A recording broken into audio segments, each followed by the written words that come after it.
Et ces révélations RTL, de plus en plus de Français se convertissent à l'islam. C'est aussi cela, l'effet Charlie. Le nombre de certificats a doublé à Paris, forte hausse également à Aubervilliers, à Lyon. Notre enquête dès le début de ce journal. Alors on continue ce matin de mesurer les conséquences des attentats du début du mois de janvier. On vous révélait la semaine dernière que le Coran ne s'était jamais autant vendu en France. Et certains poussent même la curiosité encore plus loin en choisissant de se convertir à l'islam. Partout, les mosquées accueillent de nouveaux fidèles. C'est l'enquête de ce journal avec vous, Maude de Carpentier. Bonjour. Bonjour. Selon vos informations, le nombre de conversions a doublé à la mosquée de Paris. Absolument. 40 certificats de conversion y ont été délivrés en janvier 2015 contre 22 en janvier 2014. Hausse également confirmée à la Grande Mosquée de Lyon, plus 20%, ainsi qu'à Strasbourg, plus 30%. Alors parmi ces nouveaux musulmans, il y a par exemple Héloïse, 18 ans, dans une petite salle de la Grande Mosquée de Paris. Elle est venue un mois, jour pour jour, après la tuerie de Charlie Hebdo, faire sa profession de foi, la Shahada.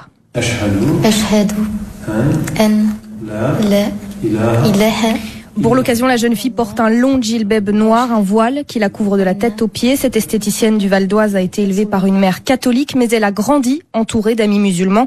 Et sa conversion à l'islam, elle l'explique comme une réponse aux attentats de début janvier. Je me suis dit que c'est pas ça l'islam, c'est pas du tout ce qu'on montre à la télé, les médias, tout ça, tout le monde fait beaucoup d'amalgame entre les musulmans, les terroristes, mais voilà, ça me donne encore plus l'envie de me pousser, d'aller vers l'islam, de rentrer de l'islam, d'apprendre et de montrer à tout le monde que l'islam c'est pas ça, c'est la paix, c'est pas la haine, et voilà, aujourd'hui je suis contente, c'est officiel. Et le phénomène surprend même les imams que vous avez rencontrés, Maude. Et oui, tous m'ont avoué leur étonnement. L'imam Khaled voit défiler une dizaine de convertis dans son bureau de la mosquée de Paris. Quand je pose la question généralement aux convertis, toujours je dis qu'est-ce qui vous ramène vers l'islam? Vu les événements qu'il y a, normalement ça fait fouillir. Il y a un qui m'a vraiment touché, c'est un universitaire, il me dit j'ai été voir le Coran, j'ai lu le Coran, c'est ce qui m'a ramené vers l'islam. Ce prophète-là ne peut être un terroriste, ne peut être ce qu'ils disent, donc je suis venu me convertir. Et toutes les couches de la population sont concernées par le phénomène. Des jeunes comme Héloïse, mais aussi des médecins, une directrice d'école, un écrivain et même un policier ont poussé la porte de l'imam depuis le 7 janvier. Des profils donc très différents. Merci pour votre enquête RTL, Maude de Carpentier.